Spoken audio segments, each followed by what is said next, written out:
10 শ্রেণীর মানুষকে আল্লাহর হাবিব সাল্লাল্লাহু আলাইহি ওয়াসাল্লাম বিশেষভাবে লানত করেছেন। 10 শ্রেণীর। এখন এই 10 শ্রেণীর মধ্যে আপনি আমি আছি কিনা দেখেন। এক হাদিসে না, একাধিক হাদিসে নবীজি সাল্লাল্লাহু আলাইহি ওয়াসাল্লাম বলেছেন। ধরেন কেউ উল্কি উৎকীর্ণ করলো, ভ্রু প্লাগ করলো, কেউ ট্যাটু অঙ্কন করলো, বাপ মার অবাধ্য আচরণ করলো, এদেরকে নবীজি অভিশাপ করেছেন, অভিসম্পদ করেছেন। সুদ খাইলো, ঘুষ খাইলো, গরিবকে কষ্ট দিল, এতিমের হক মেরে দিল, অভিশাপ করেছেন। বিশেষ কিছু মানুষ আছে, এক হাদিসের মধ্যে 10 জন মানুষকে নবীজি কি করেছেন? অভিশাপ করেছেন। এরা কারা? এরা মূলত কারা? আল্লাহু আকবার। এটা যদি আমরা খেয়াল করি কলিজা কেঁপে উঠবে। একটি হাদিসে 10 শ্রেণীর মানুষের কথা এসেছে, নবীজি সাল্লাল্লাহু আলাইহি ওয়াসাল্লাম যাদের অভিশাপ করেছেন। আনাস ইবনে মালিক রাদিয়াল্লাহু তাআলা আনহু থেকে বর্ণিত হাদিস, মদ সম্পর্কে 10 শ্রেণীর মানুষকে রাসূল আকরাম সাল্লাল্লাহু আলাইহি ওয়াসাল্লাম লানত করেছেন। 1 নাম্বার, যারা মদ প্রস্তুতকারী, মদ যারা তৈরি করে, এরা হচ্ছে লানতগ্রস্ত। 1 নাম্বার কাদের কথা বললাম? যারা মদ তৈরি করে, প্রস্তুত করে, এরা হচ্ছে লানতগ্রস্ত। 2 নাম্বার, যে মদ প্রস্তুত করতে বলে, তৈরি করতে যে বলে, এই যে ইয়াবা, গাঁজা, শরাব, মদ, বাংলা মদ বলেন, ইংলিশ মদ বলেন, ব্র্যান্ডের বলেন, নন ব্র্যান্ডের বলেন, কেউ আছে মদ তৈরি করে, কেউ আছে মদ তৈরি করার জন্য আদেশ করে, এও অভিশপ্ত। এরপরে হচ্ছে যে বহন করে, পাচার করে। অনেক সময় দেখবেন বোরকা পরিয়া, জুব্বা টুপি পরিয়া, পাঞ্জাবি পরিয়া ওই বাবা ট্যাবলেট পাচার করে। অনেকে পত্রপত্রিকায় দেখেন না, কাঁঠালের মধ্যে ফেন্সিডিলের বোতল ঢুকে নিয়ে যায়। এরা মূলত ধার্মিক হওয়ার ভান করে, মূলত এগুলো সবগুলো মাদক কারবারি, এদের উপর আল্লাহ লানত। এরপরে নবীজি সাল্লাল্লাহু আলাইহি ওয়াসাল্লাম বলেছেন, তা বহনকারী, যার জন্য বহন করা হয়, অর্থাৎ যে মদ পান করবে, যার জন্য বহন করা হয়, তার উপরে অভিশাপ। তারপরে যে পান করায়, তার জন্য অভিশাপ। যে বিক্রয় করে, তার জন্য অভিশাপ। এর মূল্য যে গ্রহণ করে, তার জন্য অভিশাপ।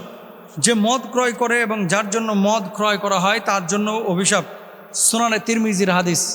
এবার দেখেন, এক হাদিসে 10 শ্রেণীর মানুষ যাদের উপরে নবীজি সাল্লাল্লাহু আলাইহি ওয়াসাল্লাম অভিশাপ করেছেন, লানত করেছেন, যাদের উপর আল্লাহ লানত করুক, এগুলো ধ্বংস হোক, এগুলো আযাবের মধ্যে নিপতিত হোক।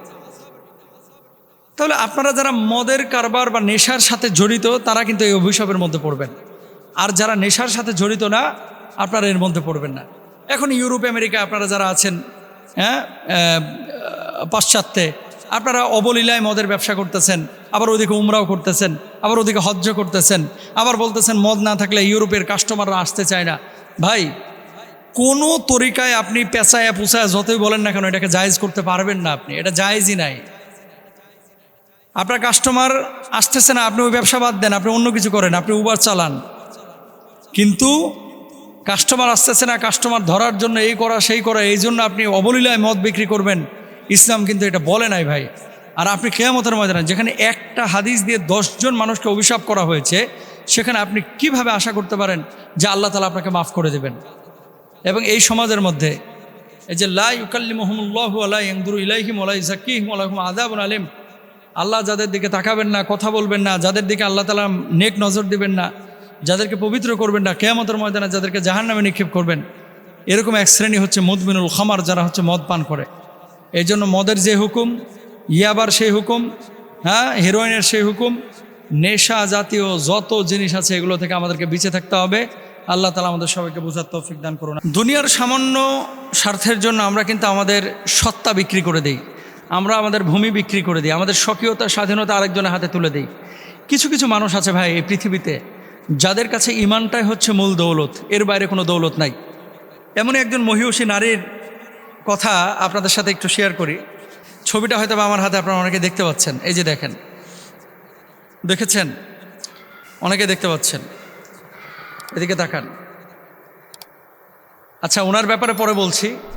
ওনার নাম হচ্ছে আয়েশা মুসলেহে। উনি মূলত ওনার বাড়িটা হচ্ছে এই যে মসজিদুল আকসা, ওনার বাড়িটা হচ্ছে আকসা ওয়াল আর হচ্ছে মসজিদুল আকসার মাঝামাঝি একটা স্থানে।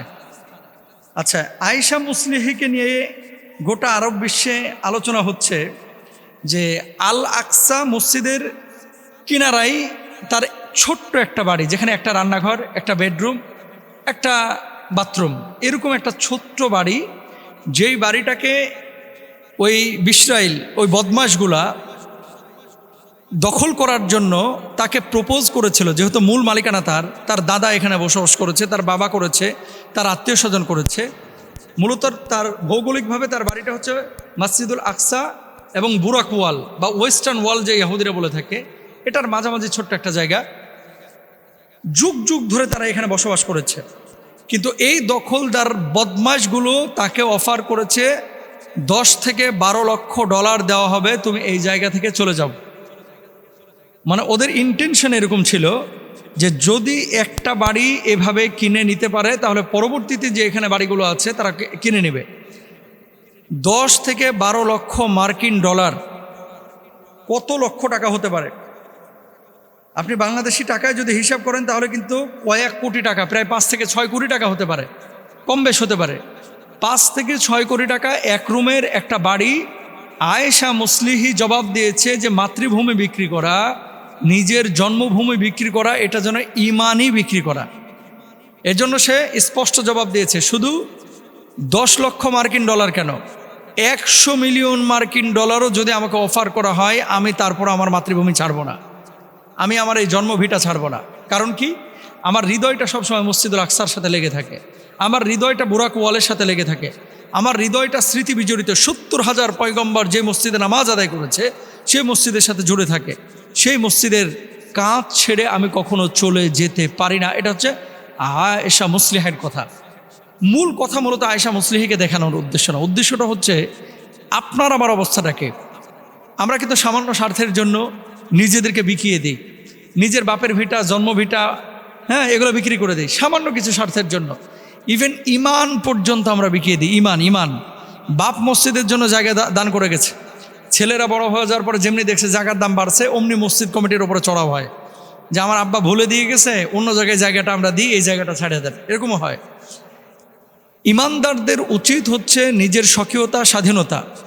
এই যে আপনারা যারা মাতৃভূমি ছেড়ে বিভিন্ন দেশে চলে যান, আপনাদের কাছে অনুরোধ, অনেক সময় অমুসলিম দেশগুলোতে আপনারা স্থানান্তরিত হন, আপনি যদিও ইমানের ওপরে থাকেন, আপনার পরবর্তী জেনারেশন ইমানের ওপরে নাও থাকতে পারে।